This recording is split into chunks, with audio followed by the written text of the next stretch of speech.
بسم الله الرحمن الرحيم سبحانك لا علم لنا إلا ما علمتنا إنك أنت العليم الحكيم يا أيها الذين آمنوا لا تكونوا كالذين كفروا وقالوا لإخوانهم إذا ضربوا في الأرض أو كانوا غزا لو كانوا عندنا ما ماتوا وما قتلوا ليجعل الله ذلك حسرة في قلوبهم والله يحيي ويميت والله بما تعملون بصير. سورة آل عمران شفاغي کی اهمی سلو خبری بیانی دلی او په صورت کې درې حصې وي. مونږه د الله تعالی په توفیق سره په څلورمه حصه کې په درېیمه حصه کې روانو چې په هغې کې دوه خبرې الله تعالی ذکر کولې.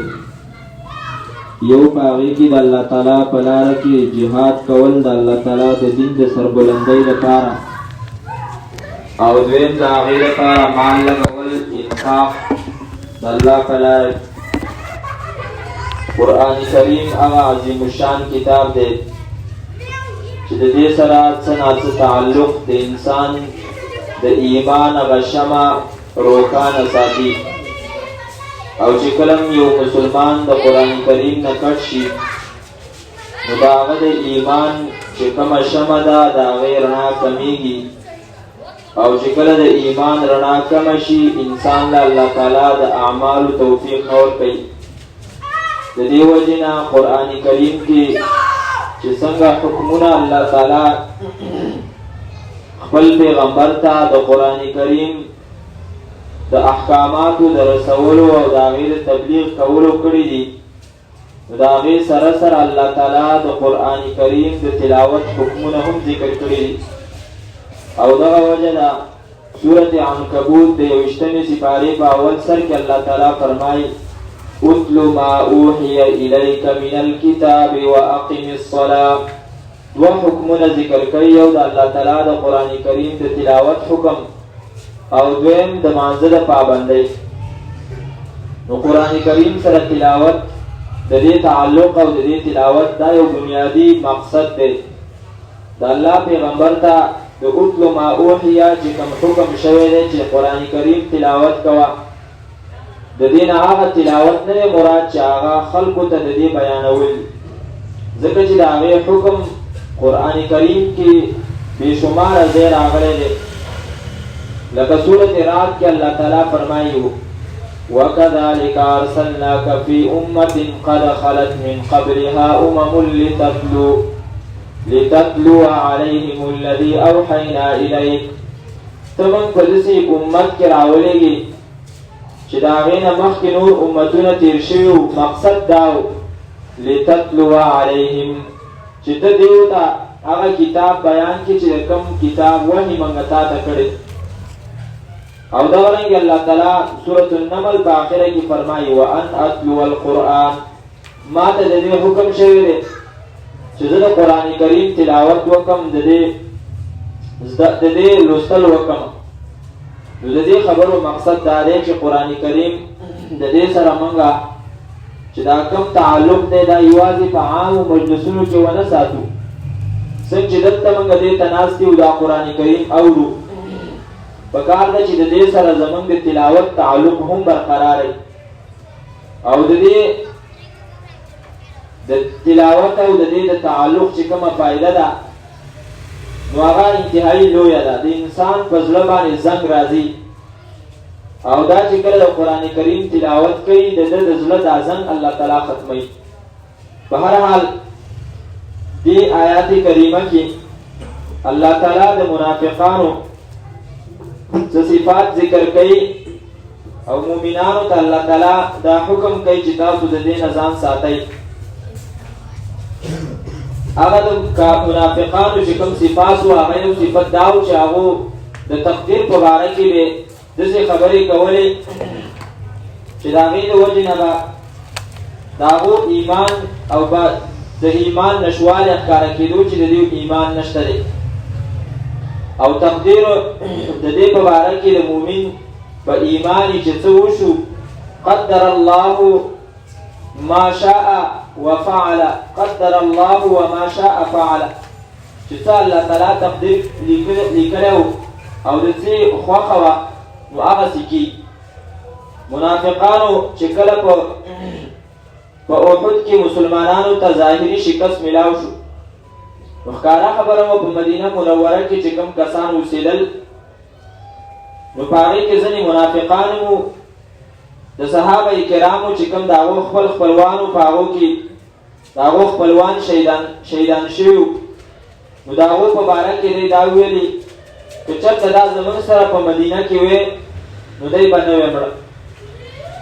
او یا به چېرته څوک د تجارت دپاره په سفر باندې ووتلو نو د هغه په باره کې به یې دا او هغه به مړ شو نو بیا به یې دا ویلې نو دا چېرته زموږ سره وې نو دا به نه وی وژلی شوی نو الله تعالی د هغې په باره کې دا حکم وکړو چې تاسو د دې منافقانو په شانته دا عقیده مه ساتئ او احادیثو په کتابونو کې د دې خبرې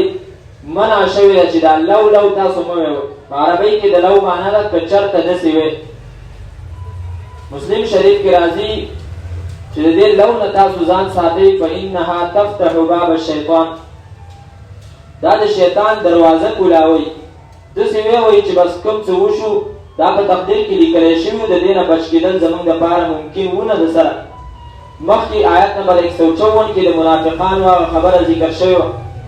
چې هغوی دا ویلې چې یاره زموږ څه خبره منلی شوې وې په احد کې به موږ نه وژلی شوي الله تعالی وفرمایل که تاسو په کورونو کې وې او د چا په باره کې مرګ مقرر شوی نو هغوی به هغه ځای ته چې دی نو حاضرېدې د دې مطلب دا شو چې موږ په خپل ژوند کې دې خبرې ته سوچ کوو چې خپل احتیاط په خپل ځای باندې لازمي دی خو که چېرته د احتیاط نه باوجود یو کار داسې وشو نو بیا د هغې په باره کې دا مه وه که چېرته داسې شوي وی نو داسې به نه وی شوي بس دا لیکلی شوي چې څه وشو بس په هغې باندې خوشحالي پکار ده رضا پې پکار ده که د خوشحالۍ خبره نه خو صبر پې پکار ده د دې وجې نه حدیث مبارک کې راځي نبي علیه صلات وسلام په دعاګانې کولې نو په هغه دعاګانو کې یوه دعا د نبي علیه صلات وسلام دا وه اللهم انی اسألک الصحه یا الله ستا نه زه صحت غواړم دا لوی نعمت دی چې څومره نیکۍ کېږي دا د صحت په ذریعه باندې کېږي چې ګناه چې سړی بیمار شي نو بیا د نیکۍ هغه طاقت د انسان سره نه او دغه وجه د حدیث کې راځي چې دوه نعمتونه دي د هغې په باره کې اکثر خلک په دوکه کې نعمتان مغبون فیهما کثیر من الناس الصحة والفراغ یو صحت دی او یو وزګارتوب دی چې په دې کې اکثر خلک په دوکه کې چې وزګاري نو څه کار نه کوي چې کله مصروف شي بیا ارمان کوي کاش چې دا کار مې کړی نو دې وجې نه د ځان لپاره صحت غوښتل د الله تعالی نه دا لازمي دي او دا د نبي علیه صلات وسلام سنت دی دویم واسألک العفة یا الله ستا نه زه پاکي غواړم پاک دامني د نه غواړم د بې حیایۍ نه مې وساتې او د دې بې حیایۍ نه د بچ کېدو بنیادي طریقه چې کومه ده قرآن کریم ذکر کړې ده واقم الصلاة ان الصلاة تنهى عن الفحشاء والمنکر د مانځه پابندي کوه دا به تا د بې حیایۍ نه او د ناروا کارونو نه بچ کوي او د مانځه په باره کې خصوصي دا اثر الله تعالی کې چې کله سړی په صحیح طریقې باندې د مانځه خیال ساتي نو دا لازمي نتیجه ده مانځه ده چې الله تعالی دله بیا توفیق ورکوي او دا د نورو ګناهونو نه بچ کوي او دغه وجه ده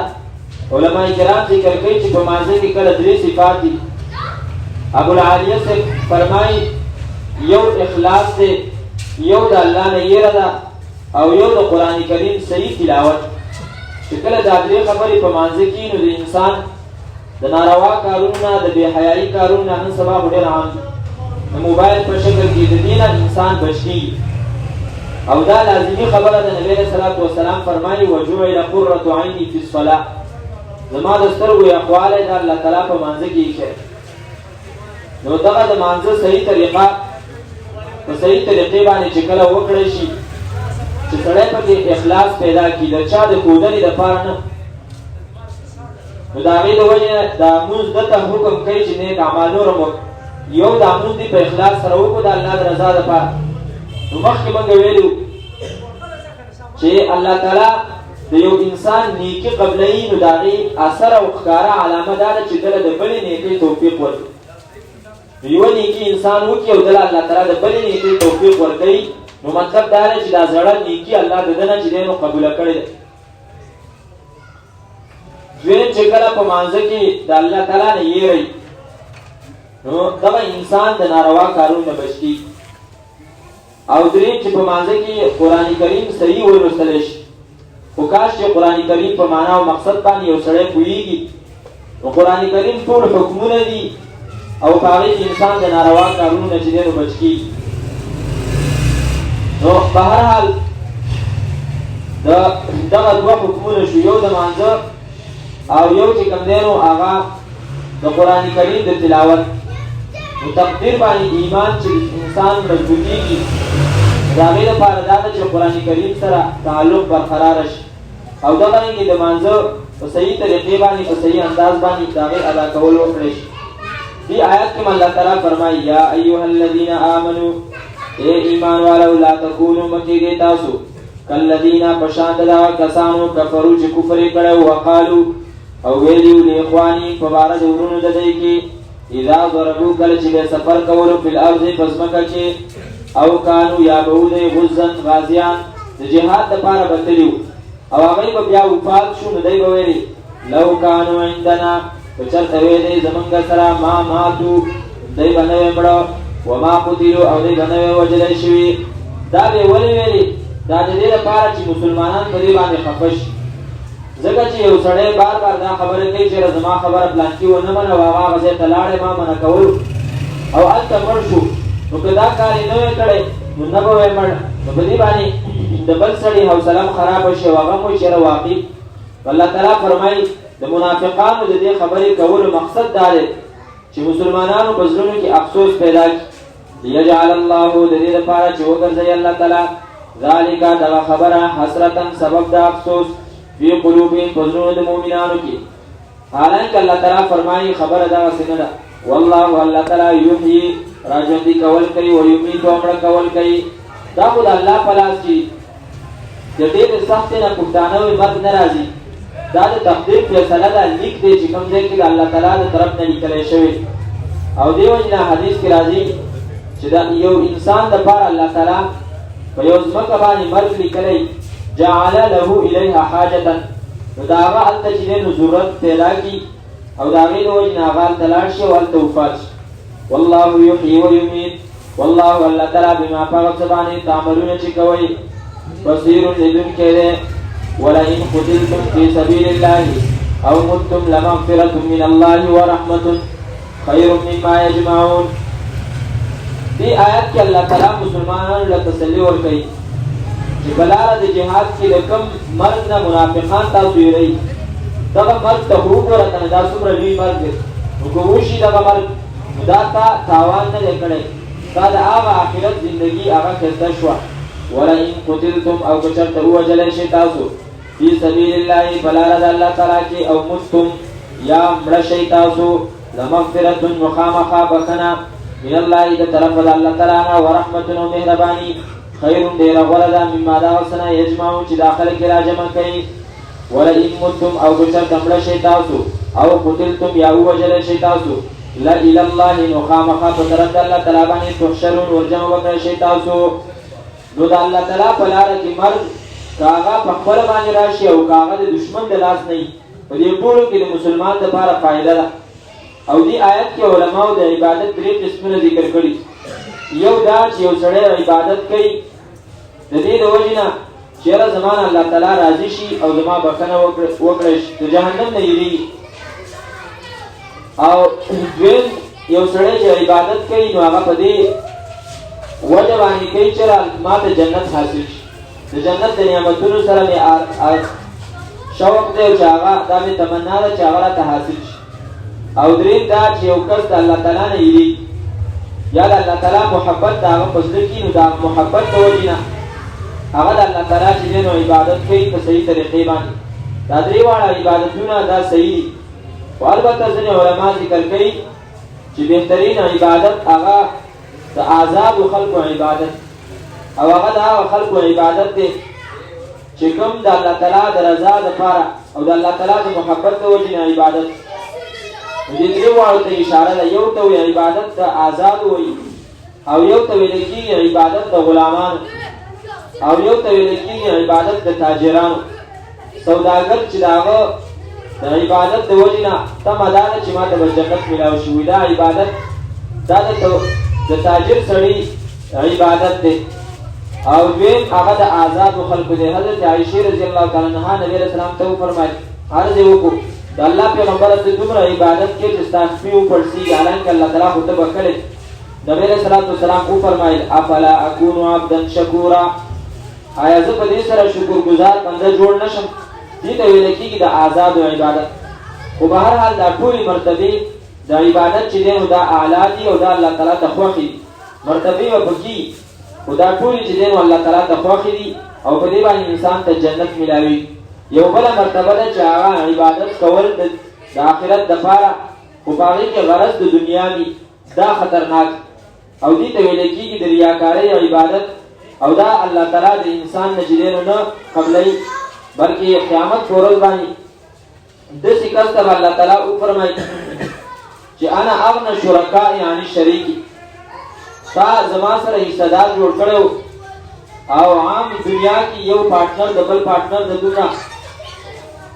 مستغني او بې پروا دي څومره چې زه بې پروا یم. زما سره دې پلانټې چې دی نو په عبادت کې شریک کړی و، د هغه دپاره دې د عبادت کړی و او هغه کول زما دپاره و. زه ته لاړ شه د هغه خواله او د هغه نه چې دی نو خپله بدله واخله. نو دغې ته ویلی کېږي الله تعالی فرمایي لا تبطلوا اعمالکم، خپل عملونه چې دی نو تاسو مه بربادوئ. نو دې ټولو ته اشاره ده. لمغفرتون کې دغې ته اشاره ده اولني ته، ورحمتون کې دویم رحمت جنت ته ویل کېږي. او لا الی الله تحشرون چې څوک خالص د الله د رضا دپاره د الله د محبت دپاره عبادت کوي، هغې ته اشاره ده. فبما رحمة من الله فبما رحمة من الله لنت لهم. نبی صلی الله علیه وسلم په احد کې د صحابه کرامو په هغه تیښته باندې خفه شو، نو الله تعالی د نبی علیه الصلاة والسلام په زړه کې هغه نرمي واچوله چې د هغې د وجې نه د صحابه کرامو چې کومه غلطي وه هغه د هغه د زړه نه الله تعالی ختمه کړه او د هغو سره یې هغه زوړ تعلق پیدا کوله. دا د الله تعالی په رحمت او په مهربانۍ سره. او یو څو صفات الله تعالی دلته ذکر کوي چې یو کس غواړي چې زه د قوم مشر جوړ شم، نو په هغه کې چې دا صفات نه وي نو خلک په هغه ته نه راجمع کېږي. خلک چې چا ته راجمع کېږي نو دا د دې وجې نه چې یاره د هغه طاقت سیوا دی، او نه د دې وجې نه چې یاره هغه سره مال ډېر دی، هغه د هغه د ښو صفاتو د وجې نه د ښو اخلاقو د وجې نه هغه ته راجمع کېږي. او دغه وجه د الله تعالی نبي علیه الصلاة والسلام ته فرمایي که دا څو صفات دي چې په تا کې نه وو، که په تا کې نه وې نو دا صحابه به تا ځان خوا ته نه وې لیدلي، دا به ټول ستا نه چې دی نو خواره واره شوي. او د منافقانو دغه خوښه وه چې دا یې ویلې لا تنفقوا علی من عند رسول الله حتی ینفضوا، د نبي علیه السلام په ملګرو باندې تاسو خرچې مه کوئ چې دی د هغه نه جدا شي. اوس که نبي علیه الصلاة والسلام د صحابه کرامو د دغې غلطۍ د وجې نه صحابه کرامو سره چې دی نو بایکاټ کړی وی، نو دا دین خو موږ ته رارسېدو د صحابهو په لاره باندې، نو بیا به دا دین چا رارسولی؟ نو د هغه زړه الله تعالی نرم او صحابه کرامو ته حکم وکړو، د نبي علیه الصلاة والسلام ته حکم وکړو د صحابه کرامو په باره کې چې ته معاف کا، زما حق خپل حق مو ته معاف کا، او زما د حق په باره کې ته د هغو دپاره زما نه چې دی نو بښنه وغواړه. او بله دا چې د یو سره مشوره کوه. فبما رحمة من الله، پس په سبب د رحمت د الله تعالی لنت لهم، نرم شوې د دوی ته د لیډر دپاره صفات او د یو داسې کس دپاره صفات چې هغه غواړي چې خلک عام زما سره چې دی نو په یو کار کې ملګري شي او زما نه خلک ونه تښتي. نو تدبر القرآن کې عالم لیکلي دي چې د هغه دپاره دا خبره لازمي ده چې هغه به د زړه نه نرم که دغه نرموالی په هغه کې نه وي او هغه مشري غواړي نو دا کېدی نه شي هسې ناممکنه خبره پسې بنښتی لنت لهم نرم شي ته دی ته ولو كنت فظا او که چېرته وې ته فظا بدزبانه پوچ ژبې چې د خولې نه دې چې کوم دی نو ګډې وډې ختلې غلیظ القلب سخت زړه لانفضوا من حولک نو خامخا دی به خواره شوي وې ستا د ګیر چاپېره نه ته به یې ترې کې وې خو نبي علیه صلات وسلام کې د ژبې نرمي هم وه د زړه نرمي هم وه او اخلاق ول الله تعالی داسې ورکړي وو چې په داسې جاهلیت کې الله تعالی راولېږو چې هغه خلکو به چې دی نو بوتان جوړول او بیا به د هغې سجدې کولې او په انتهایي معمولي زمانه کې د نبي علیه صلات وسلام هغه انقلاب ته وګوره چې هغه هر څه بدل د 23 کالو 30 کالو په مختصر وخت کې نبي علیه صلات وسلام په هغو باندې دومره کار وکړو چې هغوی ټول داسې حد ته راورسېدل چې د خپل مرګ نه اته اتیا ورځې مخکې نبي علیه صلات وسلام وفرمایل په حجة الوداع کې چې زما کوم کار و ما هغه کار وکړو او ما تاسو ته داسې یو دین پرېښودو لیلها کنهارها چې د هغې شپه په شان ته د هغې د ورځې ده لن تضلو تاسو به چرې د هغې نه چې دی نو نه ګمراهه کېږي په هغې کې یوازې د عقیدې په باره کې خبرې نه د ژوند چې کومه لاره راخلي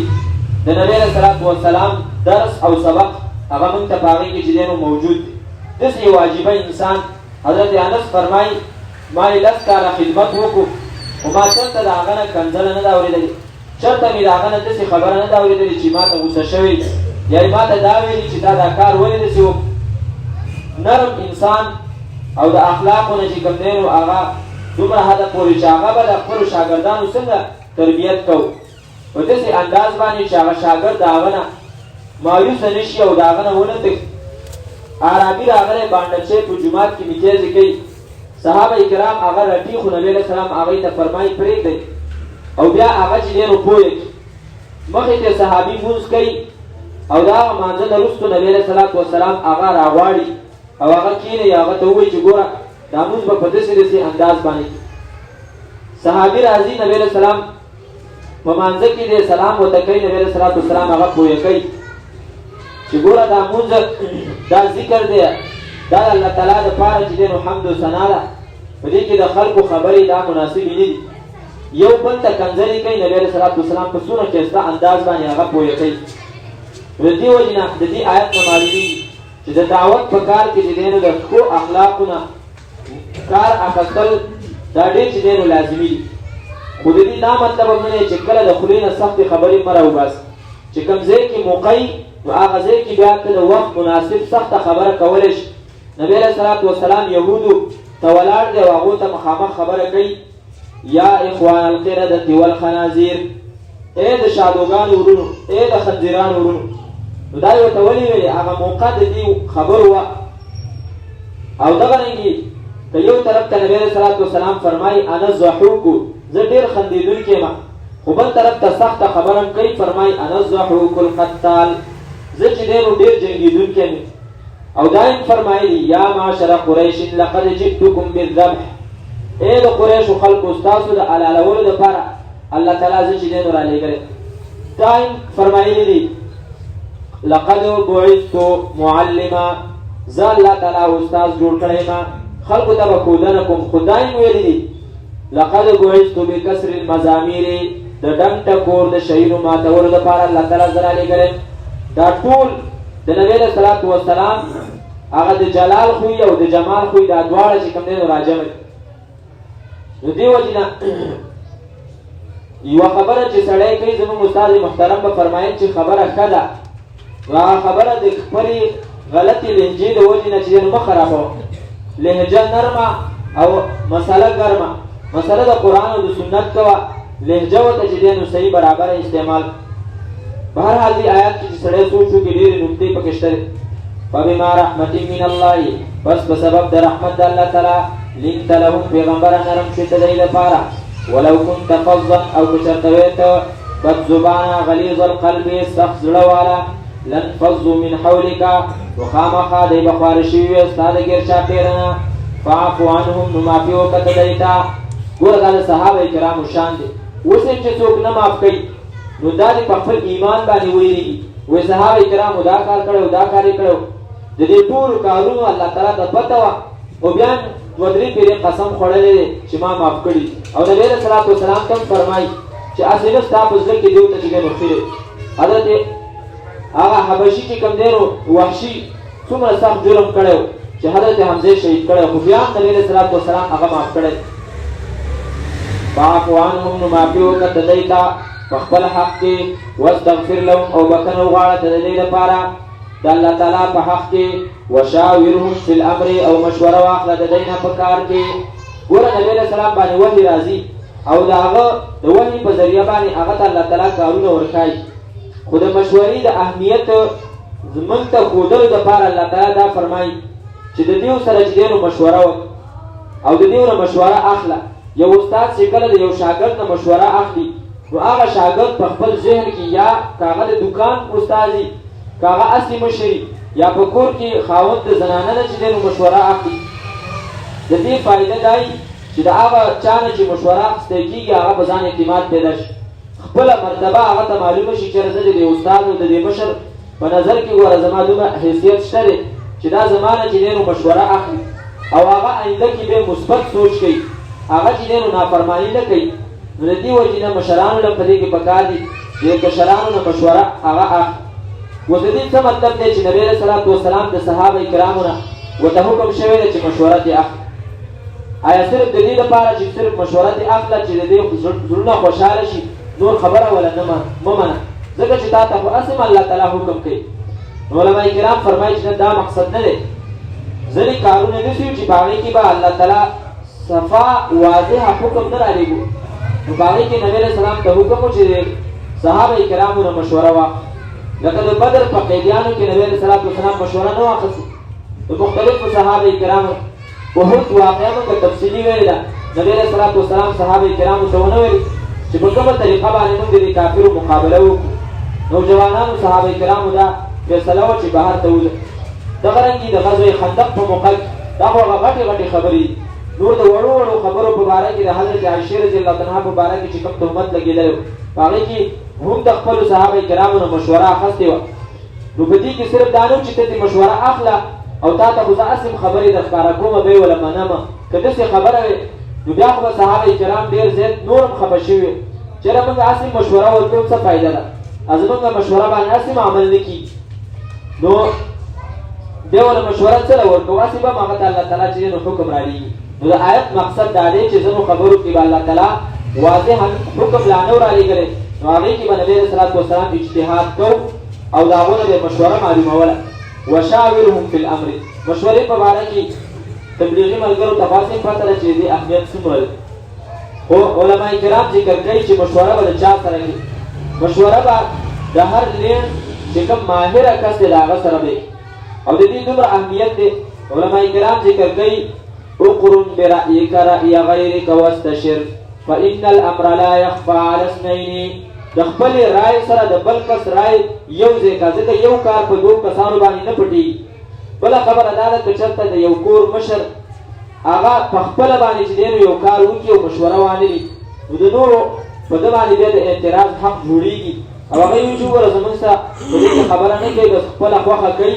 چې څه یې وکړل. نو دې وجې نه د هغو دغه اعتراض ختمولو دپاره هم دا خبره پکار ده چې په مشورې سره د هغو نه د هغې تپوس وکړی شي. خو د دې دا مطلب هم نه دی چې مثال په طور ستا نه چا مشوره واخیسته او هغه په هغې مشورې باندې عمل ونه کړو او بیا چې دی نو ته په هغې کې ورته نقصان وشو او ته بیا هغه له چې دی نو زورنه ورکړې او دا ورته وایې چې وګوره تا زما مشوره ونه منله، نو دا ګوره بیا مشوره نه ده، دا بیا حکم دی، دا آرډر دی. نو مطلب دا دی اوس وروسته الله تعالی فرمایي مشوره دې اخله خو بیا کار په خپله باندې کوه. وشاورهم فی الامر فاذا عزمت، پس کله چې ته قصد وکړې فتوکل علی الله، نو ځان سپاره په الله تعالی باندې. ټولو ته یې ونه ویلې چې تاسو ټول بیا چې دی نو عزم کوئ، نه مشر ته یې ویلې نبي علیه السلام دا چې تا کوم عزم وکړو په دغه مشورو کې په یوې مشورې باندې نو بیا الله تعالی ته ځان وسپاره. نو دغه رنګې بیا دا خبرې نه دي پکار چې یاره تا زما خبره ونه منه. بله خبره حدیث کې راځي المستشار مؤتمن، د چا نه چې مشوره اخیستلی کېږي نو هغه به ګوره امانتدار وي. په دې کې اکثر خلک چې دی نو هغه خطا کېږي، یا د هغوی د زړه خبره یې وایي په خولې باندې بله راولي او هغه ته چې کوم دی نو داسې مشوره ورکړي او بیا ولې د هغه خپلې مشورې دومره فایدې ورته ذکر کړي لکه چې ته وایې چې بس د ده په ذهن کې د دې خبرې چې دی نو ګټه او په دې مشوره کې چې دی نو خیر دی، حالانکې هغسې نه وي. هغه وګړوه، هغه به په خپل زړه کې د ځان دپاره چې دی نو بله مشوره پټه کړي. نو دا د مؤمن شان نه دی چې کوم یو شی ته د ځان دپاره خوښې. حدیث کې راځي لا یؤمن احدکم حتی یحب لاخیه ما یحب لنفسه، چې کوم څه د بل چا دپاره خوښوي چې هغه د ځان دپاره خوښوي چې د بل چا دپاره یې خوښ د ځان دپاره کار نه کوي او بل ته د هغې مشوره ورکوي، نو په دې کې تا خیانت وکړو ځکه چې هغه په تا باندې اعتماد کړی او تا هغسې مشوره ونه کړه چې کوم دې په زړه کې و. فاذا عزمته پس کله چې قصد وکړې ته فتوکل نو ځان سپاره علی الله په الله تعالی باندې. ان الله یقینا الله تعالی یحب المتوکلین، مینه کوي د هغه چا سره چې هغې ځان سپاري په الله تعالی باندې. توکل څه ته ویلی کېږي؟ توکل دې ته ویلی کېږي چې د رزق دپاره سړی د ګناه کار ونه کړي. الله تعصي الله لاجل رزقک، د خپل رزق د وجې نه د الله تعالی نافرماني به نه کړي. والا تجعل لنفسك غیر الله ناصرا، د خپل ځان دپاره د الله تعالی نه علاوه بل څوک مددګار مه جوړوه. دا ګمان کوه چې زما الله تعالی په دې خبره کې چې دی نو مددګار دی، نو دې ته ویلی کېږي توکل. یا ایها الذین آمنوا اے ایمان والو لا تکونوا مکیږئ تاسو کالذین کفروا په شان د هغه کسانو چې کفر یې کړی وقالوا او ویلي لاخوانهم خپلو په باره د ورونو خپلو کې اذا ضربوا کله چې هغوی سفر کوو فی الارض په ځمکه کې او کانو یا وو هغوی غزن غازیان لو کانو که چېرته وی دی عندنا زمونږ سره ما ماتو نو دی به نه وی مړه وما قتلوا او نه به وی وژلی شوي لیجعل الله د دې دپاره چې وګرځوي الله تعالی ذلک دغه خبره حسرتا سبب د افسوس فی قلوبهم په زړونو د دې مؤمنانو کې. والله الله تعالی یحیي راژوندي کول کوي ویمیت مړه کول کوي. والله الله تعالی بما په هغه څه باندې تعملونه چې کوئ تاسو بصیر لیدونکی دی. ولئن قتلتم او که چېرته ووژلی شئ تاسو فی سبیل الله په لاره د الله تعالی کې او متم یا مړه شئ په خپله باندې لمغفرة نو خامخا بښنه د طرفه د الله تعالی نه ورحمة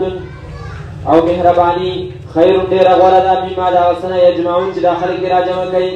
ولئن متم او که چېرته مړه شئ تاسو او قتلتم یا ووژلی شئ تاسو لإلى الله نو خامخا په طرف د الله تعالی تحشرون ورجمع به کړی شئ تاسو.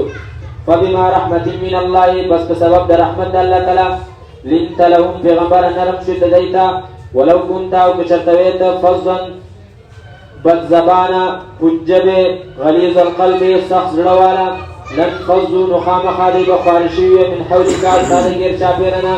فاعفو عنهم نو معافي کوه د دوی ته په خپل حق کې واستغفر لهم او بښنه غواړه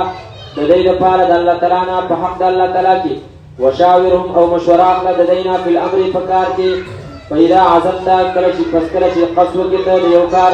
فتوکل نو ځان سپاره علی الله په الله تعالی باندې. ان الله یقینا الله تعالی یحب المتوکلین محبت کوي د هغه چا سره چې هغوی ځان سپاري په الله تعالی باندې.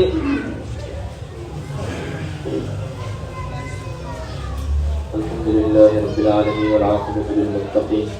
والصلاة والسلام على نبينا محمد وآله وصحبه أجمعين. اللهم أرنا الحق حقا وارزقنا اتباعه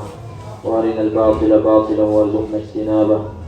اللهم إنا نسألك الهدى والتقى والعفاف والغنى. اللهم إنا نسألك العفو والعافية في ديننا ودنيانا والآخرة. اللهم إنا نعوذ بك من جهد البلاء ودرك الشقاء وسوء القضاء وشماتة الأعداء. اللهم إنا نسألك الصحة والعفة والأمانة وحسن الخلق والرضا بالقدر. يا الله زمون صغيرة كبيرة گناهونه معاف. يا الله دې ناسو کسانو زمون څومره ګناهونه یا الله د هغې مبارک زمونږ د عفو خلق راکړه. څومره ګناهونه مخکې زمونږ نه شوي یا الله په هغې باندې پرده راواچوه. یا الله دا ګناهونه د هغوی نه په دنیا او په آخرت کې مونږه مه شرمنده کوو. یا الله د هر قسمه رسوایۍ او د شرمندګۍ نه په دنیا او په آخرت کې وساته. کوم حاجي صاحبان عمرې ته روان دي یا الله د دوی دا سفر په خیر سره سرته ورسوه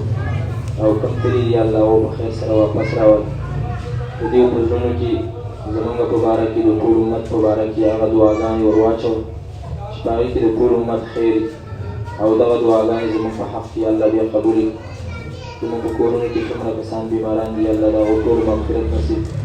څومره کسان په دې نږدې وخت کې مخکې وفات شوي دي الله د هغو ټول مغفرت نصیب خصوصا زمونږ والد محترم زمونږ نیبی زمونږ مشران د هغو ټول یا الله مغفرت نصیب یا الله دې قرآن کریم سره زمونږ دا تعلق همیشه قایم او دایم وساتي د دې تلاوت سره د دې ترجمې سره د دې تفسیر سره په قبر کې په حشر کې په جنت کې الله موږ یوځای یا الله زمونږ ټول ګناهونه معاف دا اعمال یا الله زمونږ د نجات ذریعه وګرځوي ربنا تقبل منا انك انت السميع العليم وتب علينا انك انت التواب الرحيم وصلى الله تعالى على خير خلقه محمد واله وصحبه اجمعين برحمتك يا ارحم الراحمين.